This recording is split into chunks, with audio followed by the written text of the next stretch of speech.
Labas, nutariau įrašyti tau video, nors ir už lango lietus barbena, kaimynai klausosi popso. Kažkaip pasidariau kakavos ir nusprendžiau su tavim pasidalinti savo gyvenimo istoriją. Pasidalinti apie savo emocinę sveikatą metams bėgant ir apie dienoraščio įtaką mano sveikatai. Kodėl apie tai iš viso kalbėti? Koks yra tikslas šito video? 2 tikslai. Pirmiausia, kad tu save geriau pažintum. Mano istorijoje atrastum tai, kas tau artima, kas tau panašu. Taip pat atrastum, kas visiškai ne tavo. Ir taip galėtum daugiau apie save sužinoti. Nes mūsų iš tikrųjų gyvenimo vienas iš tikslų svarbesnių yra pažinti save. Su savimi mes keliaujam per visus išbandymus, visus pasirinkimus, sprendimus. Ir save pažinti yra labai svarbu todėl, kad mes galėtumėm realizuoti save, būti laimingi. Tai viso gyvenimo kelionė ir negalvok, kad tu jau gerai save pažįsti. Tai kviečiu į šitą istoriją ir peržvelgti savo patirtį per mano patirtį. Taip pat man svarbu, kad ir tu mane pažintum, nes esu pradėjusi kurti Meilės sau dėžutę, šį projektą apie emocinę sveikatą ir pamatytum, kokią aš turiu patirtį ir kokias galimybės, ką tu gali iš čia pasisemti. Taigi turiu 20 metų rašymo, dienoraščio rašymo patirtį. Esu licencijuota neuroedukatorė. Taip pat vedu moterų ratus ir mentorystės grupines. Taip pat esu išleidusi refleksijų dienoraščius, pasimatymą su savimi ir aš ir kūnas. Emocinės sveikatos stiprinimo priemonės. Tai perbėgsiu per savo gyvenimo tarpsnius ir tu pasižiūrėk, kaip tau, kas atliepia ir kas ne, ir ką atrasi savo naudingo. Pirmiausia, norėčiau nušviesti trumpai, kokia buvo mano vaikystė, kokia aš buvau vaikystėje. Įdomu, kokia tu ar koks tu buvai vaikystėje. Ir ką iš tikrųjų mes, kokias savybės turėjom, kokias įsivaizdavom, kokias kiti mus primetė. Čia labai irgi svarbu atrasti tą savo prigimtinį aš. Tai vaikystėje aš iš tikrųjų buvau komunikabilus vaikas. Išmokau kalbėti 1 metų pilnais sakiniais. 5 skaityti. Ačiū mamai už pamokas. Tai pas mane šitas ekstravertiškumas, komunikabilumas buvo savybės, su kuriomis aš žongliravau. Žodžiais taip pat gebėjau susikalbėti ir bendrauti su įvairiais žmonėmis. Taip pat turėjau nemažą atsakomybės jausmą, nes esu pirmas vaikas šeimoje. Tai dažniausiai tie, kurie yra pirmi, turi tą, kaip sakant, dalelę pasirūpinti kitais. Ir iš prigimties aš esu itin jautrus asmuo ir vaikystėje buvau jautrus vaikas. Tai reiškia, kad visi mano pokyčiai klausos, regos, lytėjimo, skonio, visi buvo ir yra padidinti, paryškinti. Aš visus šitos dalykus jaučiu ryškiau negu kiti žmonės. Taip pat turėjau jautrumą, labai didelį jautrumą kritikai. Čia jau nėra susijęs su itin turbūt jautrių asmenų bruožais, bet tai buvo dalykas mano vaikystėje. Tai žodžiu, buvau gera mergaitė, kuris stengiasi būti nepriekaištinga, kai tik negautų kažkokios kritikos, papeikimo ir nesusilauktų kitų žmonių negatyvių emocijų. Turiu šiek tiek pasirašius tokį planelį, kad nenukrypčiau į lankas ir pažymėčiau tai, kas svarbiausia. Tai tokia buvau vaikystėje ir kitol, kol mūsų šeimą ištiko dideli išbandymai, didelės krizės. Taigi, kai man buvo 11 metų, mūsų artimoje šeimoje atsitiko nelaimė. Su pupa užspringo mano pusbrolis artimas, mažas vaikas, 1 metų. Ir visas tas gedėjimas vyko mūsų namuose. Jo tėvų, mano tėvų, visa ta situacija tiesiog nugriuvo. Man 11 metų vaikui ant galvos ta katastrofa, kurią aš pamačiau, kaip tėvai gedi savo mirusių vaikų. Toj tragedijoje, toj katastrofai. Ir po metų įvyko viena dar didesnė nelaimė mano pasaulyje, vaiko pasaulyje, kai man buvo 12, mirė mano močiutė. Jinai dar, kaip sakant, nebuvo senyvo amžiaus. Prieš 5 metus buvo turėjusi operaciją, buvo pakeistas širdies vožtuvas ir pasakyta, kad ji turi saugoti save, nes negali persitempti, persidirbti, kad šitas dalykas ilgiau veiktų ir kad jinai galėtų džiaugtis gyvenimo metais. Bet kadangi jinai buvo tokia darboholikė, perfekcionistė, kaip ir mūsų postsovietinės moterys tokios, tai labai sunku yra kažkaip tai keistis ar ne, kažką tai naujo į savo gyvenimą įnešti, ar iš vis prioritetą dėti sveikatai. Tai ji mirė greičiausiai nuo persidirbimo, persitempimo fizinio, kadangi gyveno kaime ir turėjo daug darbų, daug ko rūpinosi. Tai va, ir jos netektis buvo labai stipriai ištiko mano šeimą ir mane, kadangi jinai buvo man artima, bet taip pat jinai buvo ir šeimos lyderis, visos, kaip sakant, vos ne giminės lyderis. Tai šeimoje ištiko tokia krizė, didelis pasimetimas, kaip mes gyvensime be jos. Ir po laidotuvių aš padariau savo tokį įsitikinimą kaip vaikas.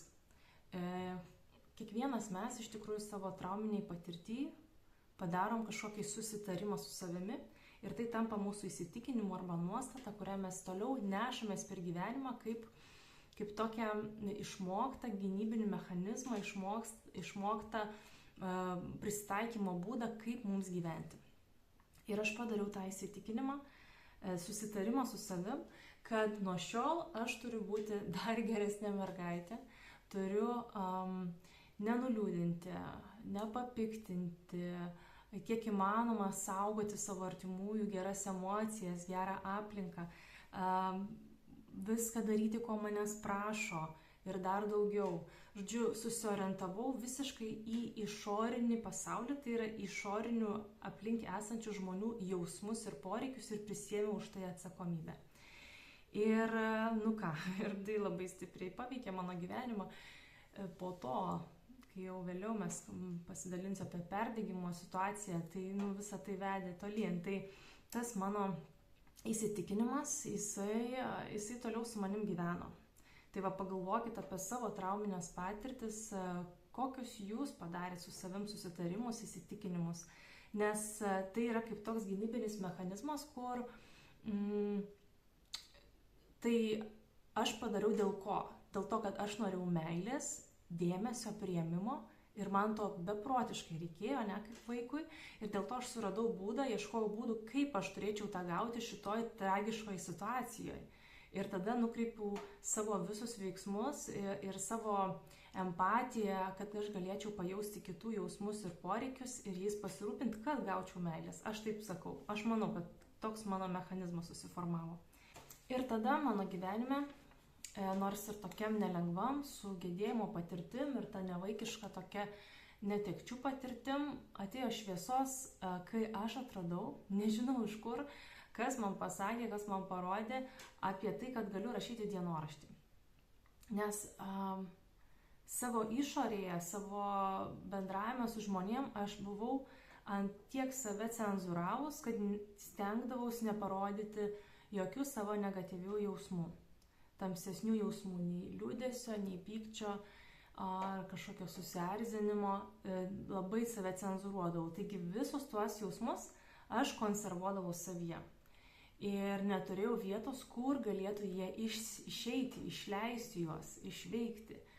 Tai čia labai svarbus dalykas ir mažai labai kalbama apie tai, kaip svarbus emociniai higienai yra jausmų išveikimas, išventiliavimas, išleidimas į išorę, nes mes suvaldyti, suspausti momente, kada negalim to parodyti, ar esam netinkamoj vietoj, netinkamų laiku, mes tą mokam, daugelis mokam, bet ką po to daryti, tai nemokam. Ir labai mažai kas apie tai kalba. Tai aš noriu labai užakcentuoti šitą dalyką, kad mums labai svarbu yra turėti kur išleisti tuos jausmus, nes kitaip jie pradeda sprogdinti mus iš vidaus. Ir ne tik tai, bet eiti į fiziologinės ligas, į psichologinės ligas, į psichosomatinės ligas, į ligas, kur mes nežinom, iš kur atsirado, gydytojai neranda priežasčių. Nes tiesiog tie jausmai užslopinti mumise, jie turi kažkur išeiti, jie turi turėti kažkokią tai išeigą, nes kūnas kaip save gydantis organizmas, jisai turi rasti vietą, kur iššauti. Tai geriausia, aišku, būtų sąmoningai turėti priemonės ir laiką ir galimybę išsiplėšti savo tai, kad aš išeinu viena į mišką išsirėkti. Ir čia nejuokinga, čia iš serijos, taip visi mes tą žinom, bet kas iš mūsų tą daroma, ne? Išleisti tas emocijas su balsu, su kūno judesiu stipriu, neužlaikant kvėpavimo. Ir tų būdų iš tikrųjų išveikos yra labai daug. Pasigūglinkit, pasijoutubinkit ir aš dalinuosi taip pat savo meilės savo dėžutėje apie tai. Tai plėšyti popierių, kartoną, nežinau, daužyti pagalvę, trypti, šokti, taškytis, išsilieti, taip pat rašyti dienoraštį, apie ką ir aš dabar pradėjau kalbėti. Nes dienoraščio rašymas, kai tu gali išleisti savo jausmus ir mintis, necenzuruojant, paleidžiant kaip yra, gali net ir su keiksmažodžiais, ir be rašysenos gražios, ir be skyrybos gražios. Va čia yra išleidimas. Išleisti tai, kas uždaryta mumise. Ir nežinau, iš kur pas mane tai atėjo, 13 metų aš pradėjau rašyti dienoraštį. Tai va, mano pirmasis dienoraštis, va taip atrodė, sąsvinukas toksai. Ir rašydavau ten tiesiog mano mielas dienoraštį, kaip tokiam savo įsivaizduojamam draugui kažkokiam tai. Ir kalbėjau, dalinausi, rašiau apie tai, kaip jaučiuosi iš tikrųjų. Nes išorėje aš nelabai galėjau tą parodyti. Patys taip įsitikinau, kad nelabai galiu tą parodyti ir gal ir nebuvo progos ar galimybių. Tai dienoraštis šitą labai pasitarnavo šitam dalykui. Taip pat, aišku, buvo ir visokių sąrašų, ko man reikia, kad aš ten gerai jausčiausi, kad aš būčiau ten panelė, jau čia brestanti, žodžiu, man ten to ir ano ir trečio reikia, nagų lako, sijonų ir dar kažko. Tai, bet tie dalykai irgi labai svarbus. Iš tikrųjų, mes dabar neuroedukacijoje darom visokius praktikas apie troškimų supratimą savo, apie savo norų supratimą. Tai čia irgi yra labai svarbios praktikos, kad tikrai suprasti, ko aš noriu ir ko man reikia. Tai mano pirmasis dienoraštis. Ir tada atėjo, čia 13-15 metų, paskui 15 metų turėjau atskirą sąsiuvinį, vien tik tai. 15 metų jau pradėjau daugiau rašyti ir tada čia yra 16 metų, jau su tokiu raišteliu, kad čia jau niekas neįlystų, niekas nepamatytų. Ir va, 17 metų jau pasidarė pas mane tokie nauji dalykai. Prasidėjo jau ta tokia tikroji paauglystė, apie meilę, apie draugystę, tai tuoj apie tai pasidalinsiu. Šitas laikas, paauglystės, vėlyvos paauglystės laikas buvo nelengvas man, ta prasme, kad kaip ir dauguma mergaičių, aš labai troškau meilės, kad į mane žiūrėtų, kad atkreiptų dėmesį vaikinai į mane. Norėjau būti matoma, norėjau būti graži, kaip ir visos mes. Tai bręstant pas mus šitas dalykas labai stipriai veržėsi, kaip sakant, tas troškimas, tas beprotiškas ilgesys, netgi kaip manija tokia, desperacija, nežinau, ar jūs prisimenat savo tą laikotarpį. Tai, žodžiu, buvo daug tos svajonės, daug troškimų, santykio. Ir pagaliau 17 metų aš pradėjau pirmą kartą draugauti su vaikinu, atsirado vienas vaikinas toksai rimtas. Nu ir ką? ir jau tada toj draugystėje ten, aišku, ir pasitikiu jau juo ten 100%, jau tas naivumas, nes jeigu jau tas žmogus, tai jau čia visam gyvenimui.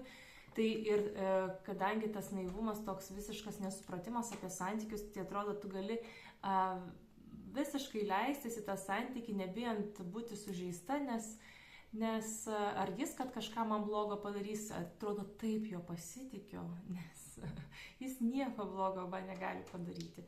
O iš tikrųjų realybė visai kitokia, ne? Yra ir kad tikrai mes turim dalykų, kur galim būti labai sužeistos santykyje, jeigu labai skubėsime, jeigu labai leisimės, ne, į tą santykį. Tai mano tas išsvajota draugystė ir ką? Po 3 mėnesių tos intensyvios, gražios draugystės šitas žmogus mane paliko. Ir, žodžiu, tada įvyko tokia tragedija irgi mano gyvenime, nes viskas sugriuvo, ką aš svajojau, galvojau, ko tikėjau, savivertė labai stipriai sugriuvo.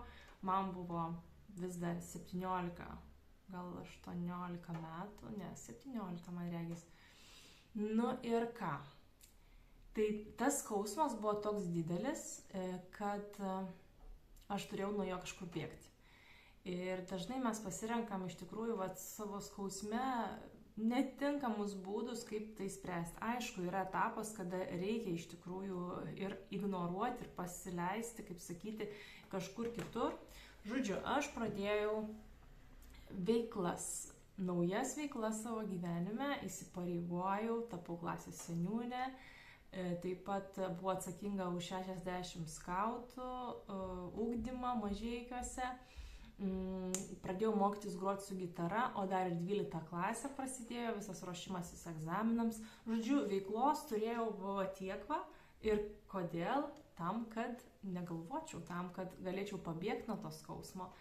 Su kuo pasikalbėti nelabai turėjau, tai tiesiog teko malšinti veiklą tą skausmą. Bet žinot, kai skausmą malšini veikla, vakare atsiguli į lovą ir kas tada? Per visą dieną bėgi, negalvoji, o kai kūnas atsipalaiduoja, tada šauna visos emocijos į viršų ir tada reikia, kaip sakant, užsiimti su savęs raminimu, čiūčiavimu, nes tos ašaros ir viskas sprogsta, tas skausmas. Kūnas tiesiog turi išleisti, jis negali savyje laikyti tos įtampos. Tai jo buvo sudėtingas laikas ir man jisai įsitęsė netgi iki 2 metų. Kas atrodo labai keista, kas čia ne meilės, eilės, kas čia per istoriją, kur, čia draugystės, paauglystės, čia nieko rimto, bet to žaizdos, jos gali būti labai rimtos ir tęsis labai ilgai. Tai dar kitas dalykas, kad tada dienoraščio nelabai rašiau, nes, tiesiog daug visko veikiau ir, aš aišku ir sąmoningai nežinau, kad man reikia išleisti tas emocijas kažkur. Tai tiesiog rašydavau tokias mažas užrašų knygutės, kažkokias įsimintinas mintis, kažkokias eilėraščius, kažkokius dalykėlius, kažkokius. Skaitau dabar visą, kas čia užrašyta, įdomu paskui po kiek metų pavartyti ir pamatyti tą. Tai dienoraščio nerašiau, su ko pasikalbėti neturėjau, veiklos turėjau gedėjimo etapas išsitęsė iki 2 metų. Niekam nerekomenduočiau iš tikrųjų.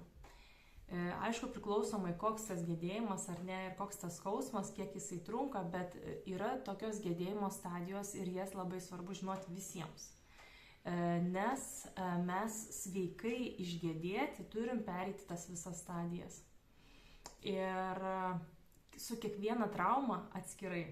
Tai jeigu jūs dabar turite kažkokį skaudulį, prisimenat, dar vis jūs neramina, pasižiūrėkit, kokioje esat gedėjimo stadijoje. Tas stadijas tikrai rasit irgi internete ir aš taip pat dalinuosi. Dabar nelabai noriu išsiplėsti, bet žodžiu, reikia leisti savo išpykti, išverkti, išliūdėti, išleisti tas emocijas reguliariai duoti savo kasdien bent po 10-15 minučių tiesiog apie tai pagalvoti, apie tai paverkti ir tada po truputį eisime į kitą stadiją.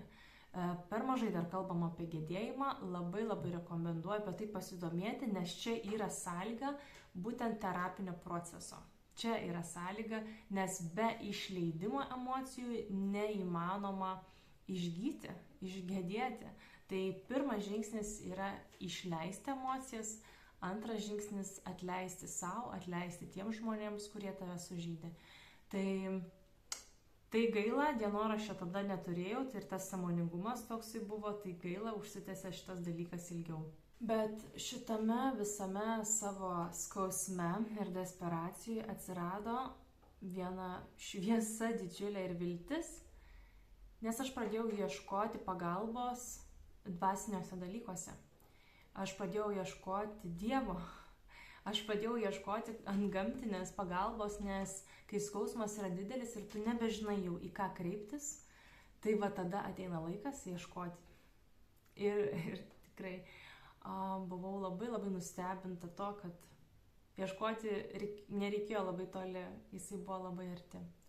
Nors iš tikrųjų aš perskaičiau daug knygų, domėjausi rytų filosofijom visokiom, domėjausi įvairiais tikėjimais, turėjau mokytoją, kuri dalinasi su manim literatūrą, tai bandžiau įvairias praktikas, bet atradau Dievą tiesiog savo širdyje, kai jis aiškiai, taip tyliai, bet aiškiai prakalbo ir pajutau tą tokį patvirtinimą, sužlugdytoj toj savivertėj, atradau tą patvirtinimą ir tą tokį Dievo balsą, kad jisai laukia manęs, kad jisai nori su manim užmėgsti santykį, kad aš esu jam brangi, kad aš esu jam mylima dukra, kurią jis nori apkabinti ir kuriai linki pačių geriausių dalykų ir nori mane vesti, nori mane gydyti, laiminti.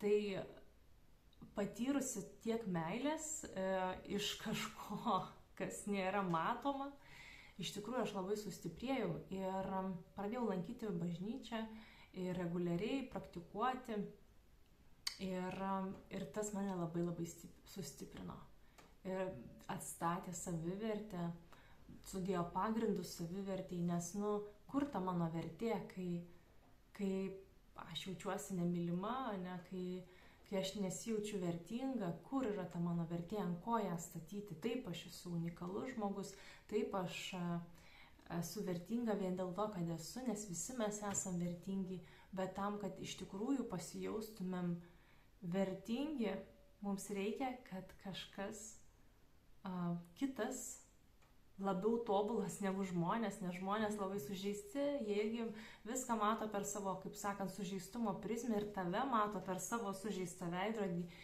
Tai patvirtinimo, jog esu mylima. Ir aš tą gavau ir tikrai jisai yra labai arti. Tai nežinau, jeigu norėtumėt, kada nors galiu padaryti video vien tik apie šitą temą, nes čia galėčiau labai daug kalbėti. Tiek stebuklą esu patyrusi, kad, tai turbūt gal reikės, kad dar knygą parašyti tą temą, bet reikia dar subręsti. Kaip sakant, dar daug visko yra, ką nuveikti. Tai, žodžiu, atėjo viltis ir tikrai išgyvenau daug stebuklų ir dar dabar išgyvenu. Bet toliau norėčiau pasidalinti apie kitą etapą savo, kai pradėjau ieškoti savo profesinės veiklos ir gyvenimo pašaukimo, ką aš turiu veikti, kur aš galiu save realizuoti, kur mane Dievas kviečia. Va tada, sustiprėjusi, atgavus jėgas ir turbūt jau buvo pasibaigęs tas mano gedėjimo etapas, kai jau man buvo 19, kai jau reikėjo rinktis profesiją, aš iš tikrųjų pradėjau vėl rašyti dienoraštį ir daug stipriau, daugiau. Aišku, buvo nemažai tokių dvasinių rašymų, kaip sakant, kur suprasti pasaulį, suprasti prasmę, suprasti, kaip mes čia gyvenam ir kur keliaujam. Tai mano dienoraščiai toliau buvo tokie didesni, storesni, visokių pridėti dalykų. Tai va, šitas dienoraštis ir šitas dienoraštis yra toks paskutinis tas sąsiuvinys. Tai va, tai tas rašymas man padėjo iš tikrųjų pažinti save giliau, labiau ir kartu atrasti, kur aš noriu save vesti. Tai aš pasirinkau eiti pagal smalsumą, ten, kur man įdomu. Tai kadangi tuo metu kažkaip pasitaikė, kad mano aplinkoje buvo žmonių, kurie domėjosi kultūrą, menu, ir man pasidarė įdomu ir galvoju, aš nesuprantu to šiuolaikinio meno, kas čia per nesąmonė. Tai tiesiog stojau tam, kad nusprendžiau stoti į menus tam, kad suvokti, kas yra menas. Man įdomu, aš nesuprantu, man smalsu, man įdomu. Tai pasirinkau menotyrą, meno teoriją, meno istoriją ir meno kritiką. Tai yra tokia iš 3 dalių susidedanti specialybė. Ir tikrai buvo labai įdomios studijos, labai vertingos studijos, praplėsti akiratį, domėjausi istoriją labai. Bet mano baigiamasis darbas buvo apie akto žanro fotografiją, apie moters akto žanro fotografiją ir tyrinėjau, ar tai iš tikrųjų yra menas, fotografuoti moters formas kūno, grožėtis jomis, ar tai yra meno kūrinys. Ir sėkmingai baigiau bakalaurą ir tikrai džiaugiausi savo atradimais, sėkminga tą pabaigą. Nors studijų vidury, 2 kurse, 3 kurse aš nusprendžiau dar pradėti gretutinės studijas krikščioniškos pedagogikos. Man jau pradėjo mane traukti ant tos pedagogikos, ant čia jau tų dalykų, nes aš jau pati buvau, kaip sakau, praktikuojantis žmogus. Ir taip pat bendruomenė, ten turėjau jaunimo bendruomenę labai fainą, Tiberiados brolius pradėjau pažinti, važiuoti pas juos ten į kaimą, tas stovyklas ir tos visus dalykus atradusi, norėjusi tiesiog kažkur save dar realizuoti. Tai gretutinės studijos 2 metai, paskui magistrą įstojau religinį švietimą, tai būtent apie sielovadą suaugusių ir jaunimo, tie, kurie ieško Dievo, padėti jiems atrasti. Tai čia mano sritis, kurioje aš darbavausi nemažai laiko ir studijavau, o po to dar, kai pradėjau dirbti mokykloje, dar po to baigiau vienas studijas sielovadinę rūpybą. Vadinasi, tai būtent apie sielovadą žmonių, kurie yra socialiai pažeistose situacijose, psichologiškai pažeistose situacijose, kaip pavyzdžiui prieš mirtį žmonės, kurie guli slaugos ligoninėje, paliatyvios slaugos ligoninėje, juos reikia palydėti į mirtį. Ir ten jau, žinai, neužteks vien tik gražių kalbų ar kažkokiu, vis tiek jiems kyla esminiai klausimai apie gyvenimą, apie pomirtinį gyvenimą. Jiems reikia atrasti savo ramybę, atrasti savo kelią toliau, susitaikymą. Tai su šitais žmonėmis, taip pat kitose vietose, tai teko savanoriauti man ir paliatyvios slaugos ligoniniai, labai stiprios patirtis, labai padeda įvertinti savo gyvenimą, pamatyti iš visiškai kitos perspektyvos, kas yra svarbu, kas ne. Taip pat teko praktiką atlikti moterų reabilitacijos centre, kurios gyvena, gydosi nuo alkoholio ir narkotikų, įvairių priklausomybių, ir ten vedžiau būtent ciklą susitikimų apie moters orumą, apie moters savivertę. Tai buvo labai stiprios patirtis ir asmeninis santykis su to moterim. Tai iš tikrųjų savanorystės labai daug turėjau, įvairios ir su protinę negalią turinčiais ir įvairių iš tikrųjų, dar kaip su skautais, tai dar per skautus labai daug teko įvairių. Tai iki tol, kol baigiau magistrą, man neteko apskritai dirbti oficialiai, daug iš tikrųjų turėjau savanorystės, bet darbo patirties neturėjau. Ir kaip iššokau į darbo patirtį, buvo nelengva, dar į mokyklą. Ir su visu tuo dar kaip tik, dar vieną momentą, šiek tiek grįžti atgal. Studijų metais taip pat turėjau dar keletą draugysčių, kurios irgi buvo netokios jau ir sėkmingos. Ir jose aš buvau irgi vėl palikta. Ta prasme, iš kitos pusės tiesiog atstumta ir palikta. Ir šitas dalykas, būtent šita žaizda atstūmimo, atmetimo labai stipriai mano gyvenime keliavo su manim, nes turėjau tokių patirčių ne vieną, ne 2 ir ne 3 iš tikrųjų. Tai, bet kadangi su savivertė, kaip sakant, pastoviai turėjau asmeninę kelionę su Dievu, tai visa tai buvo gydoma. Ir mano gyvenime atsirado Rimantas. Labai įdomiai, netikėtai. Susipažinom bažnyčioj. Ir buvom pažįstami keletą metų. Aš dar tada studijavau, mano magistras buvo. Važinėdavau į Mažeikius ir mes susipažinom bažnyčiai, gerdavom arbatą, pas mano tėvus tenai bendraudom, su kitais tenai bažnyčios žmonėm. Ir po 2 metų tiesiog tokio bendravimo tarp kompanijų jisai pasiūlė man draugauti. Nežinau, čia tą istoriją iš tikrųjų gal reikėtų irgi atskirai pasidalinti, nes čia visa didelė istorija ypatinga, stebuklinga ir verta atskiro video. Tai su Rimantu pradėjom draugauti, tada po 5 mėnesių susižadėjom, tada iškeliavom į Santiagą. Irgi būtų įdomu apie tai pasidalinti ir tikiu, kad jums vertinga būtų, kas dabar eina panašiuose dalykuose. Ir po to mes susitokėm mažiau negu po metų nuo sužadėtuvių. Tai visa pradžia buvo įspūdinga. Tiek darbinė patirtim, nes aš susitokėm su Rimantu, santuokos pradžia, darbo pradžia mokykloje buvo žiauriai intensyvūs pirmieji metai santuokoje. Tai tuoj apie tai šiek tiek pasidalinti. Profesiniam gyvenime norėjau save realizuoti max turbo. Šiaip darbas mokykloje yra gana atsakingas ir ypač dėstant mano dalyką, dorinį ugdymą, ką aš tada dėsčiau, tai iš tikrųjų reikėjo daug pasiruošimo, kad pamokos būtų ne tik tais įdomios, bet ir vertingos. Atrasti tą ryšį su mokiniais, aš dirbau profesiniai mokykloje, tai socialiai labiau pažįsta auditorija, tai iš tikrųjų turintis tiesiog daugiau visokių problemų, bet labai mieli, labai šilti žmonės. Ir nors mokykloje ta atmosfera buvo darbo iš tikrųjų gana, tokia pakankamai sveika, emociškai saugi, bet lūkesčiai iš vadovo buvo labai dideli ir lūkesčiai iš manęs paties, iš mano paties lūkesčiai savo buvo irgi labai dideli. Taigi priėmiau labai daug atsakomybės už tai, ką iš tikrųjų neturėjau, už tai, ko neturėjau priimti ir dirbau be poilsio 3 metus, nes ilsėtis tiesiog nemokėjau.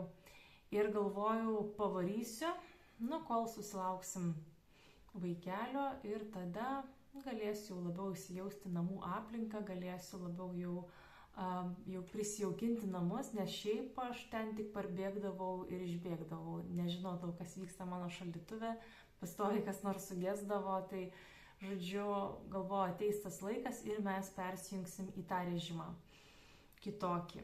Tačiau tas laikas vis neatėjo ir mes su vyru susirūpinom mūsų sveikata, susirūpinom, kas atsitinka, kodėl mes negalim susilaukti.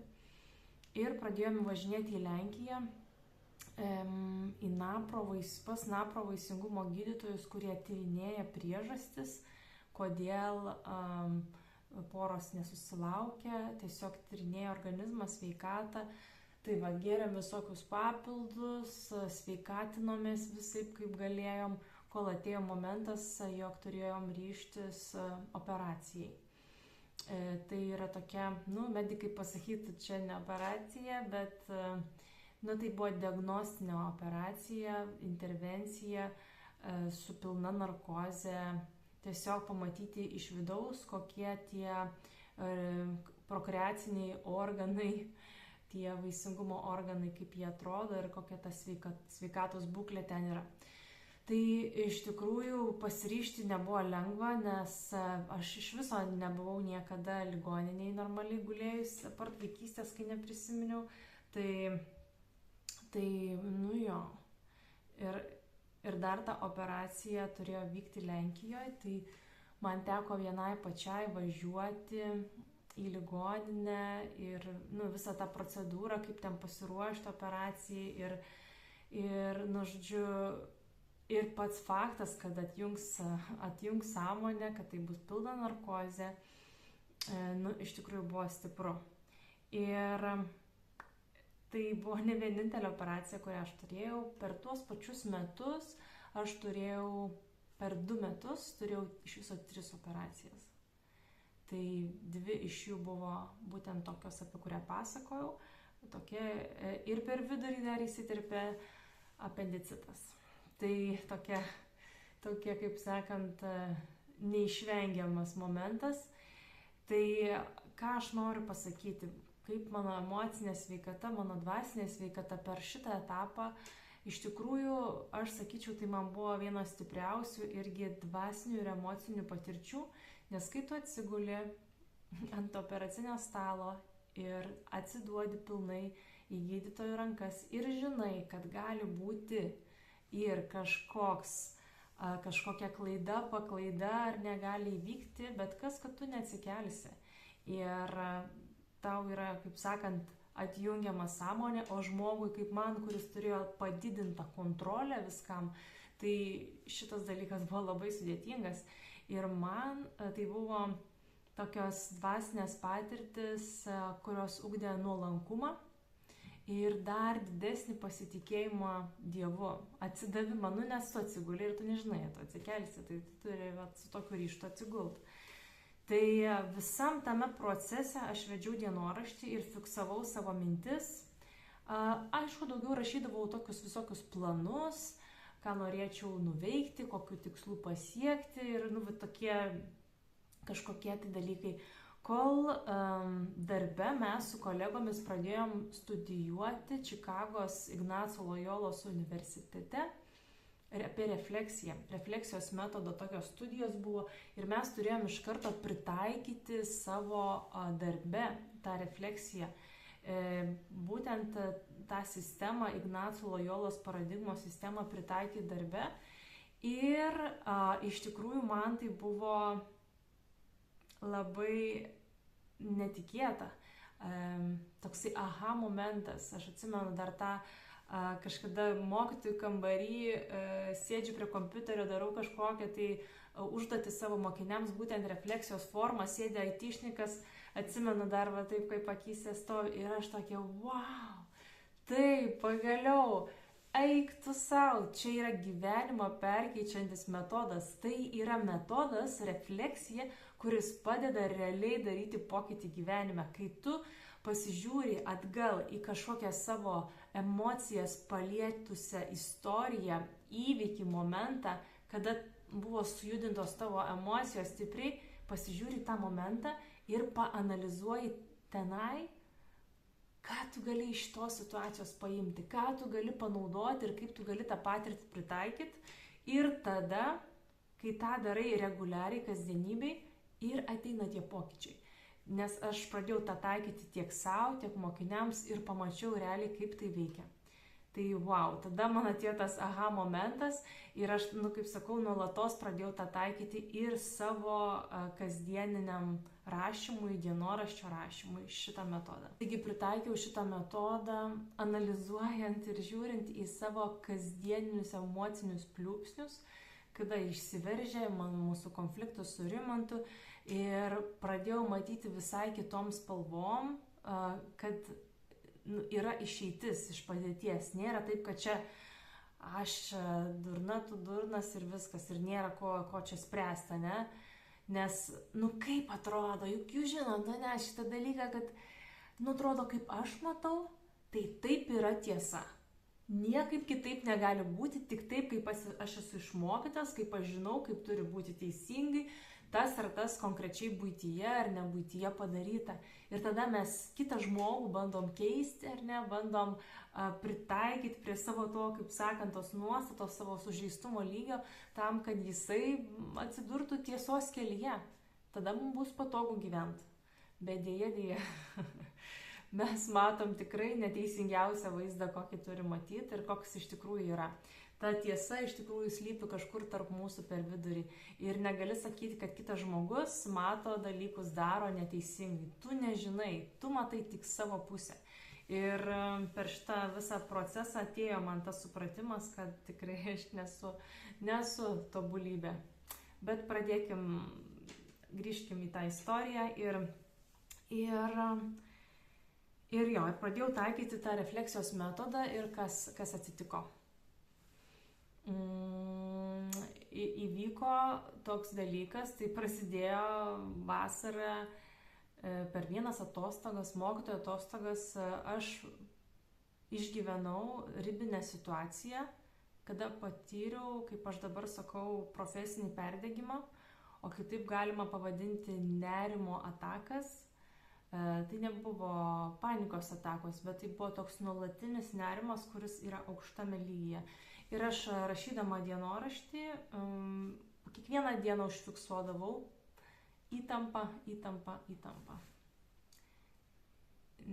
Nerimas, dar gal net tokio žodžio neturėjau irgi savo žodyne. Tai jau buvo atostogų pabaiga ir jau reikėjo tuoj ruoštis pradėti vėl eiti į darbą, o aš nesugebėjau atsipalaiduoti per tą visą laiką. Ir supratau, kad esu tame ribiniam momente, kuriam turiu padaryti kažkokį kardinalų sprendimą. Turiu pasirinkti arba daryti pokyčius kažkokius esminius gyvenime savo, arba atsigulti ligoninę. Ta prasme, nebuvo kito pasirinkimo, nes jau nerimo lygis buvo pakilęs itin aukštai. Tai aš pasirinkau gyventi, aš pasirinkau daryti pokyčius ir nuo tada prasidėjo mano visiškai nauja era, naujas gyvenimo tarpsnis, kada aš iš naujo pradėjau pažinti save, kas aš iš viso tokia esu, ko aš noriu,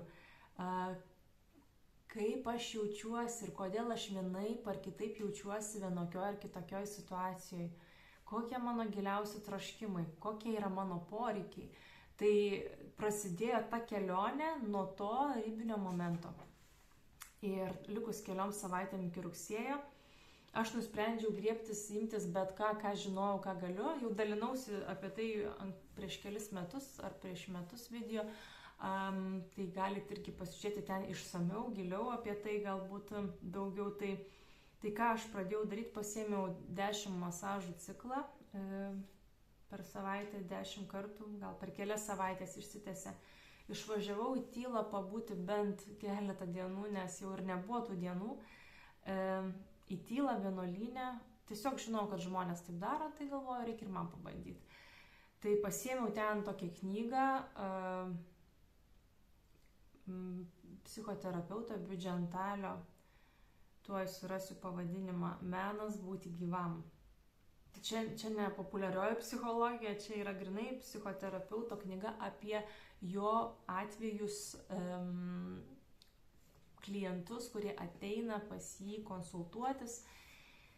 Tai buvo tokia stipri knyga, tai joje radau save ir savo netinkamas nuostatas. Beveik kiekviename iš aprašomų pacientų radau kažką, kas tiko man. Ir po to rugsėjo mėnesį aš pradėjau lankyti sporto klubą, išsirašiau į sportą, nes supratau, kad čia kažkas labai susiję yra ir su kūnu per tą įtampą nerimą. Taigi pradėjau naują gyvenimo etapą, kuriame susidūriau su savo netinkamom nuostatom, su savo problemom, žaizdom kažkokiais siūlo galais, ką aš atradau ir toj knygoje, ir per rašymą, per dienoraštį. Tai galiu vardinti tokius dalykus, kad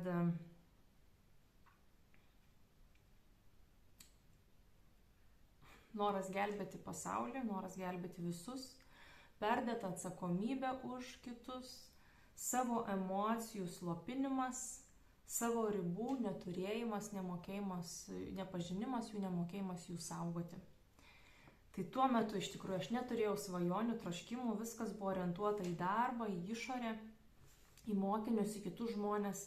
Nelabai investavau iš tikrųjų į draugystės, nes juk nėra kada, ta prasme, susitikti su draugiam.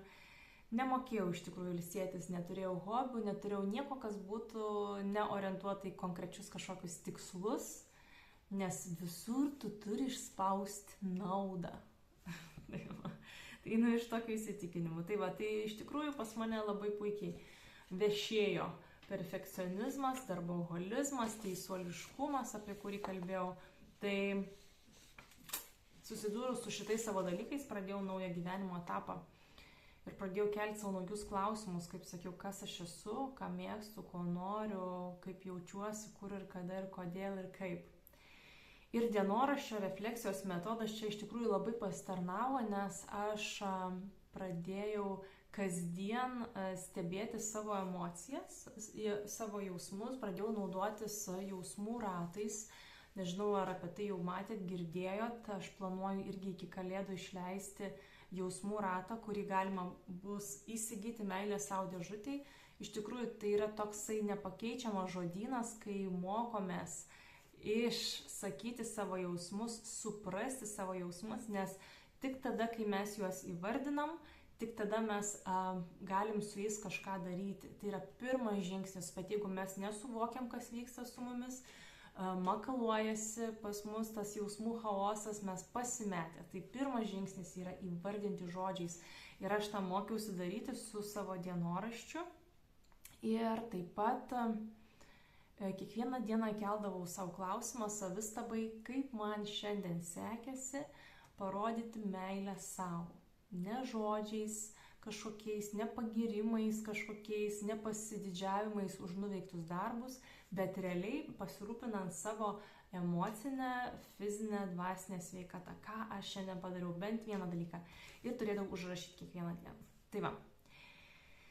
Tai ką, pradėjau dar mokykloje vesti moterų, merginų tokius susitikimus, kaip užklasinę veiklą. Ir ten mes irgi su dienoraščiais pradėjom. Pasiūliau šiom dienoraščio praktiką, po to, kas savaitę mes aptardavom. Ir taip va, dar padirbėjau mokykloje keletą metų, mokiausi mažinti savo lūkesčius, mažinti tą prisiimamą netinkamą atsakomybę, pasirinkti dalykus, kas man patiktų darbe labiau, o ne tai, ką privalau daryti, kad vis tiek yra to pasirinkimo. Jeigu nenorim tos klasės auklėtinių, tu neprivalai jos imti, nereikia gelbėti pasaulio, mokyklos, kažkas tai padarys. Ne tavo atsakomybė yra iš tikrųjų išspręsti administracinės problemas. Mokytojas dirba savo darbą ir jis neprivalo gelbėti mokyklos ar pasaulio. Tai jis daro tai, ką gali, ką sugeba pagal savo sveikatos limitus. Tai aš pradėjau įsivardinti savo sveikatos limitus ir matyti, ką realiai galiu ir negaliu stebėti, jausti, bandžiau tą pajausti. Ir pradėjau gyventi savo asmeninį gyvenimą po pamokų, ta prasme po darbo, ne tik tai ruoštis pamokoms, bet kokybiškai pailsėti, ieškojau būdų, kaip aš tai galėčiau padaryti. Tai va, o po to mes išsikraustėme į Vilnių. Tai aš mokykloje pradirbau 5 metų, 3 metuose buvo šitas perdegimas, po to dar 2 metus aš dirbau ir jau iš tikrųjų pavyko po truputėlį, kaip sakyt, atleisti raumenį, po truputėlį atsipalaiduoti. Ateidavo tie momentai, kada jausdavau, kad galiu jau atsipalaiduoti, po to vėl pagauna įtampą, po to vėl kažkaip pavyksta. Tai, žodžiu, jau pradėjau tą jausti, nes šiaip jau anksčiau iki perdegimo įtampa pas mane buvo visą laiką non-stop. Tai net negali suvokti, kas yra įtampa ir nerimas, kai tu visada esi jame. Tau atrodo, kad toks gyvenimas yra natūralus ir normalus, nes tu kitaip net nesijautęs. Tai va, kai man pradėjo dinginėti įtampa, kai pradėjo ateiti atsipalaidavimas, aš pradėjau suprasti, kad yra va taip va, labai skirtingas su įtampa ir be įtampos. Ir va taip, kaip sakant, pradėjau gyventi ir kvėpuoti. Po to vyras gavo darbą Vilniuje ir mes iš Kauno kėlėmės į Vilnių. Ir man išsiveržė noras, klausimas, ar aš galėčiau nedirbti. Dar tuo metu buvo covidas, jo. Dar buvo kaip ir antrieji covido metai, dar visai viskas rimta, stipru, kaip sakant, antroji covido žiema, man atrodo. O gal pirmoji, nu žodžiu. Ir aš turėjau tokią dovaną, tokią galimybę nedirbti metus laiko. Tai ačiū Dievui, ačiū vyrui, ačiū visai galimybė iš tikrųjų, nes taip buvo, kaip aš sakau, meilės savo universitetas. Nes realiai nieko neprivalai, nieko neturi daryti, bet susitinki su savo mintimis ir su savo vidiniu kritiku, su visais savo demonais, kur atrodo niekas tavęs jau niekur neveja, bet tu pats save veji ir pats save stumi. Tai buvo man tokia mokykla, kaip susidraugauti su savo vidiniu kritiku, kaip pamatyti savo šešėlinės pusės, pažinti savo tas tokias man nemalones, savo asmenybės dalis, pamatyti jas, leisti joms būti. Ir mes gyvenom Vilniaus pakrašty prie gamtos labai gražios, prie miškų ir aš turėjau galimybę gamtoje daug būti ir namuose šeimininkauti ir tas man labai leido, iš tikrųjų dar labiau leido atsipalaiduoti ir nurimti ir ateiti į tą tokį tikrą susitikimą su savo širdimi. Negalvojau, ką veiksiu toliau, tiesiog paleidau kontrolę. Ir tai toks ypatingas dalykas, iš tikrųjų, ko niekada gyvenime nebuvau patyrusi, nes atrodo, tai buvo pats svarbiausias savisaugos mechanizmas, ta kontrolė. Ir tas matymas į ateitį, žiūrėjimas, organizavimas, dėliojimas, kaip geriau būtų. Ta kontrolė paleidus atėjo iš tikrųjų daug labai ramybės. Ir tą kontrolę paleidus atėjo idėja šitam projektui, ką aš pradėjau, meilė sau dėžutėj, pradėjau kurti dienoraštį. Ir taip įvyko natūraliai, kad aš neplanavau, neorganizavau, tikrai tuos metus nekūriau šitos idėjos, bet jinai taip natūraliai iššoko, kad aš galiu sukurti kažkokį įrankį, kuris padėtų man ir kartu kitoms moterims susitikti save, vesti save, pažinti save ir vesti save į pokytį ten, kur jos nori, saviterapiniai kelioniai. Tiesiog dalintis tuo, ką atradau, supratau, ką pati patyriau, panaudojau ir sudėti visą tą patirtį į tą dienoraštį. Žodžiu, taip gimė šitas dienoraštis, bet aš galvoju apie tai, jeigu tu norėtum, jeigu jūs norėtumėt, aš padaryčiau dar vieną video, atskirą video, būtent apie tai, kaip sekėsi iš tos 2 metus, būtent su meilė sau dėžutė.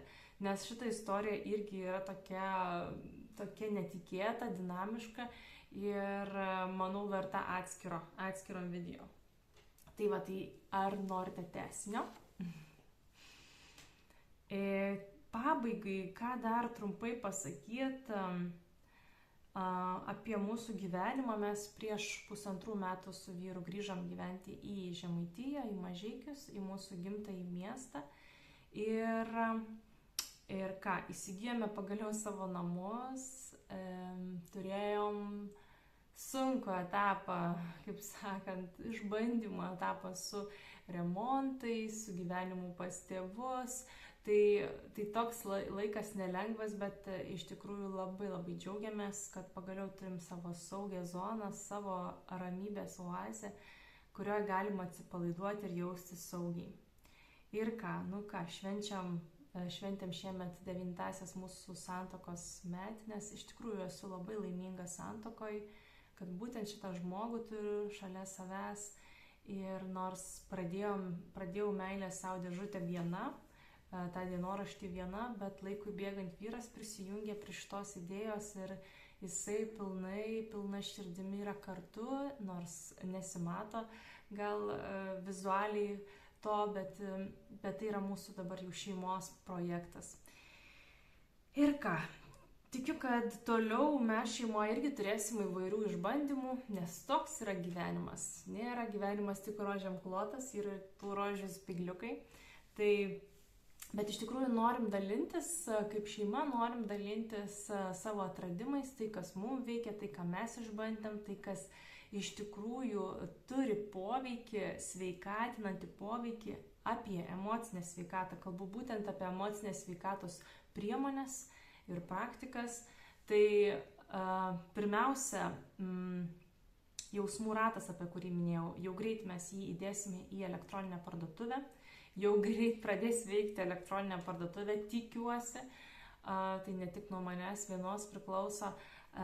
Bet tikiuosi, jeigu tikrai norėsit, galėsit įsigyti, nes planuojam dėti ne tik tai didelį pasikabinti ratą visai šeimai, bet ir mažą dar plus įsidėti į dienoraštį ir instrukciją su praktiniam užduotim, kaip galima panaudoti tą jausmų ratą konkrečiai šeimoje ir asmeniškai saviterapijoje.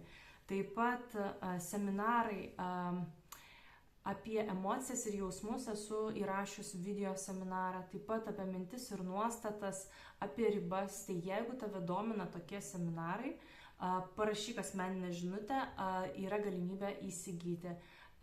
Kaina nebus tikrai didelė, bet tiesiog sudėjau visą koncentratą žinių ir praktinių dalykų, ką galima padaryti, kad pajudėti šitoj vietoj.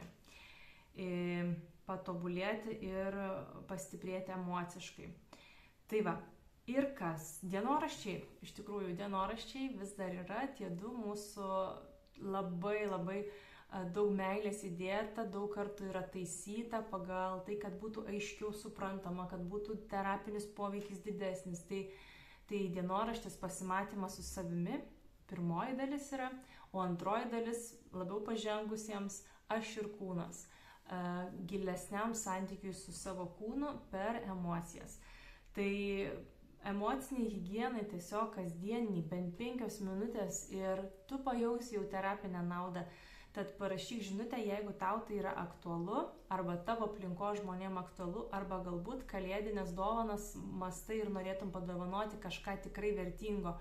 Ne tik tais tuščią knygutę su tuščiais lapais, bet ir vedimą, kam reikia tos pagalbos būtent terapiniam procese. Tai va, ir tikrai